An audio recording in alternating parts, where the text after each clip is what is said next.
Hello there, welcome back to Tunis and the Sons of Carthage. Last time, well, we had a war for Jerusalem, or rather we had a war against the Mamluks. We took a lot of provinces, including Jerusalem, for that extra missionary for future use. The Ottomans are, or have recovered, so that's good news for us. And Castile is currently working on integrating both Naples and also Aragon here, so it's kind of an awkward scenario. I really need Alfonso to die more or less right about now, but the odds of that happening are actually fairly low. But on the flip side, or positive side, say whatever you want in that case, this could potentially lead to some positive, a little bit of positive notion from us if France decides to, well, knock down Castile a couple of notches, which could be, it could be likely, but we'll just have to wait and see here. Castile being able to get Naples, Aragon and everyone under their control is a little bit annoying, but not too much we can do about that. What I think we'll probably have to do in order to get what we're after in this challenge, so to speak, is probably going to wait until Castile has integrated Aragon, Naples and everyone, and then we'll probably go for Sardinia, basically build ourselves a proper fleet and hopefully beat them at sea, which means that I should probably focus a little bit more on taking up my diplomatic tech, but we'll have to see. Castile is still diplomatic tech 8, so I'll have to probably do some catch up there, and we'll probably have to westernize too if we really want to pull this off.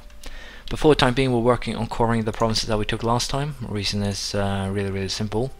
If we do not do this, we're going to end up with a looming disaster. Apparently the Peasants' War can fire if you have over 50% overextension while you're at peace, so not the best thing ever, but it is what it is. So for the time being, we'll just wait this out and we'll see what we end up with here. The Ottomans just apparently made a peace. I'm pretty sure they benefited from that peace, but I'm still going to try and get both France and the Ottomans as allies against Castile in the future. Castile is currently allied with Provence and Milan, so if I'm really lucky, the French might actually go for a war against Provence and thus end up in a war with Castile. That would actually be gold for me, but we'll just keep our eyes open here and see what happens. Well, I had a lucky break with my heir. I got the 50% chance that he died, but unfortunately my beloved heir still managed to die here, because it wouldn't be fun if it didn't happen. So in this case I can choose between a 105, military is what we need, but I kind of want diplomacy points too right now, so I guess in the arms of the Lord I will find solace. Now the result here will be that I got a new heir right away, and he's actually 553. That's pretty damn solid. He's actually better. But let's face it, the odds of Suleiman here living for another 15 years are rather low, so I would expect us to end up with a Regency Council sooner or later. So I guess going to war for basically more provinces against the Mamluks is probably the best moves that we can go. We'll probably go for taking down the coast as far as we can, and also the area here up towards Tarburlus, because we don't want to take anything that the Ottomans has a claim to. That will most likely end in horror, so to speak. So I'll start fabricating claims, and I'll still see if I can find a good opportunity at attacking Castile here, but so far it doesn't seem too likely. The only positive thing about all this is the fact that what might actually end up happening here is that Naples will be, well, Castile is actually taking Malta back. Anyways, what I was saying, and one of the positive things could be here that Naples will be integrated, and then the Pope or the Ottomans or whomever will actually be able to take some of the Castilian provinces in the event of a war, which of course will be useful for us. It will also slow down the annexation of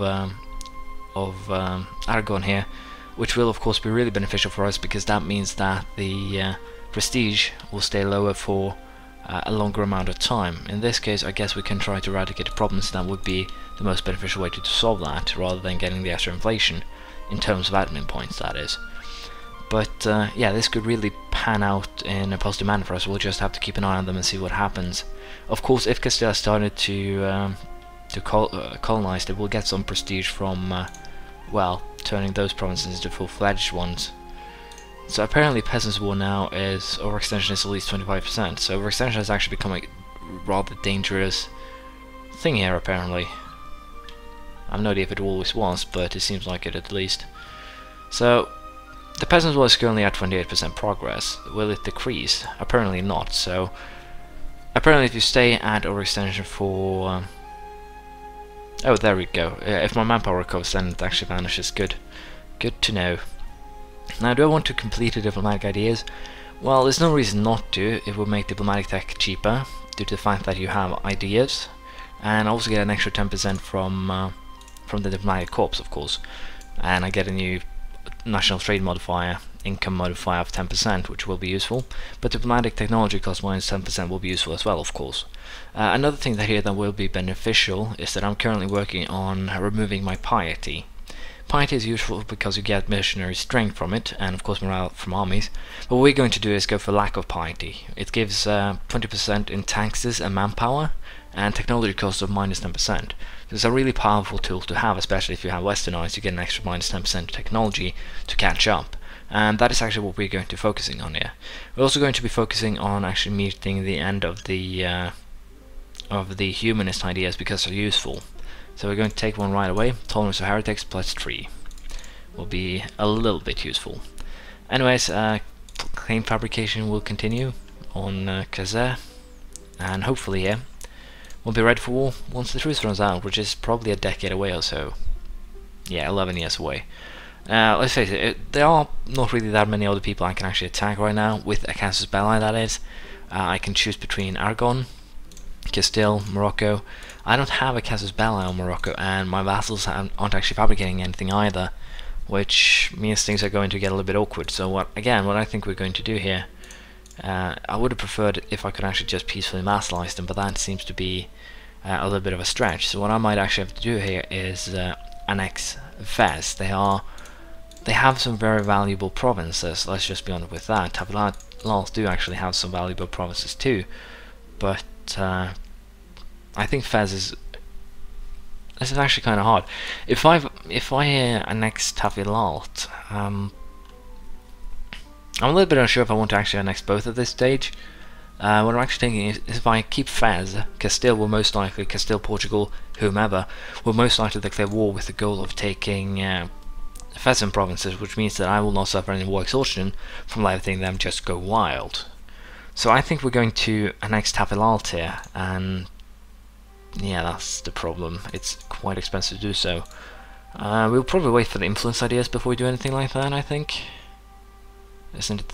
Yeah, this one, diplomatic organization costs minus 25%, which means I'm going to be needing a lot of diplomatic points rather than military points in the future, so we're going to change my focus to diplomacy. And we'll probably attack Morocco sooner rather than later. We'll just have to wait and see here.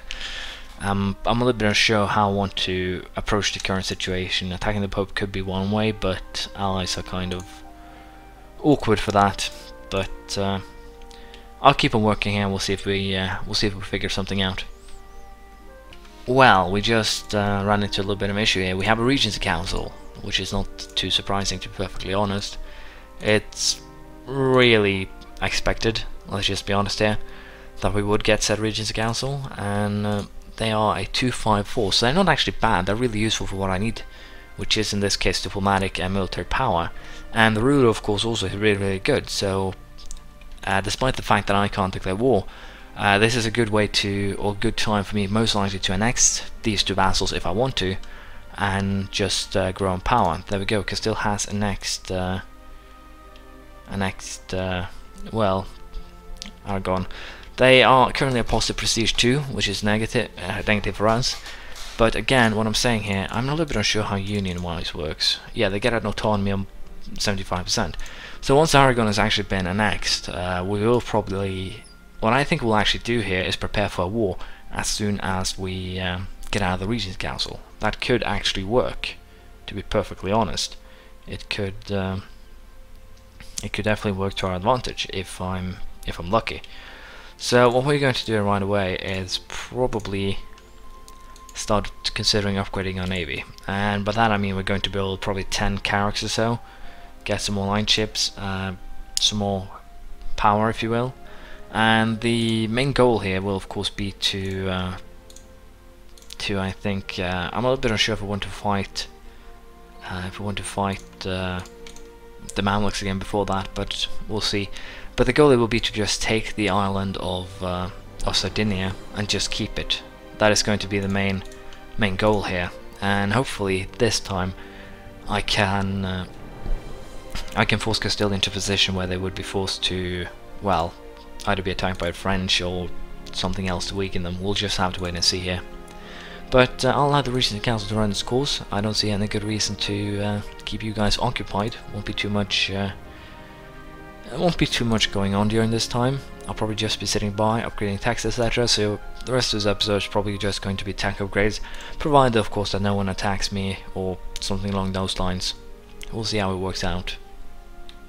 Well, it seems like this game has been riddled with basically things that go against me. A new Sultan, our nation has solely lacked a firm guiding hand under the rule of Yaha, a timid child ill-prepared to face the danger of the world.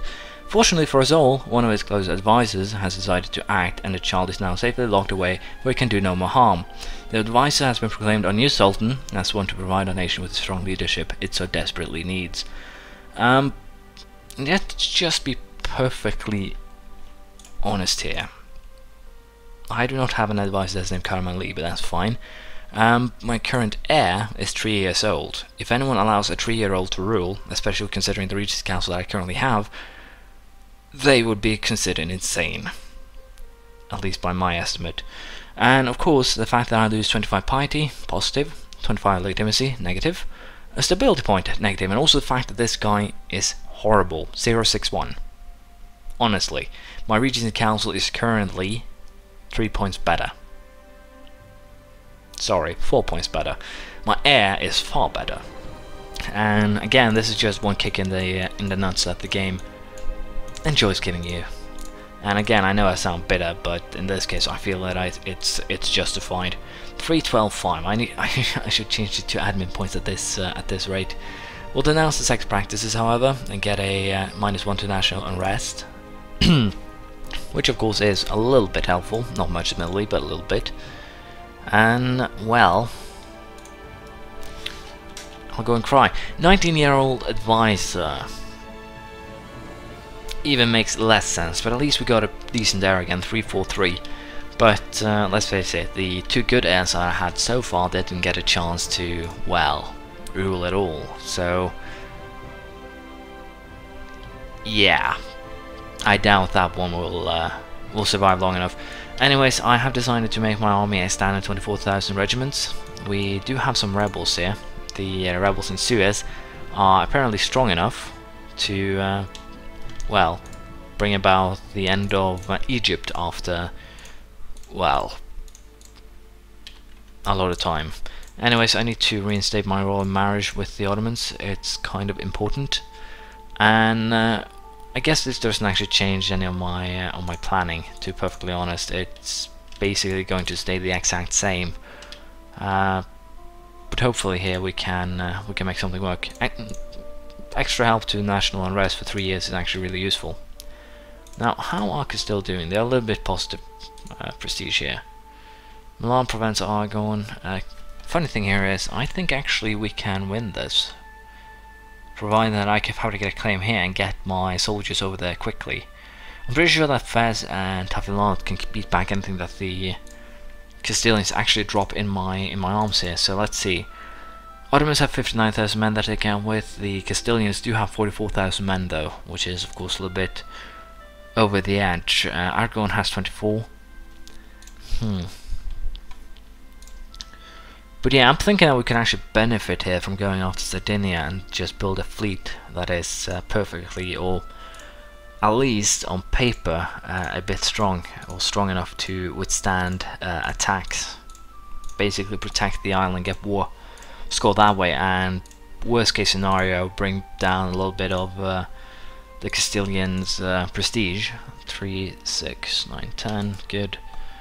I should probably build something more here, but I think this again should be good enough for what I am planning, provided that I manage to pull it off.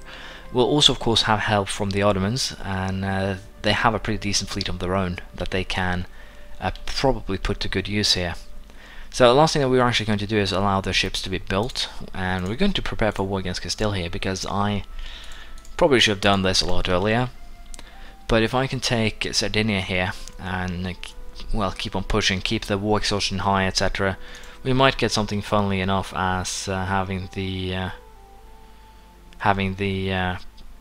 well, Sicilians here break free. It could happen. So we'll fabricate our claims and we'll prepare for a war, I guess.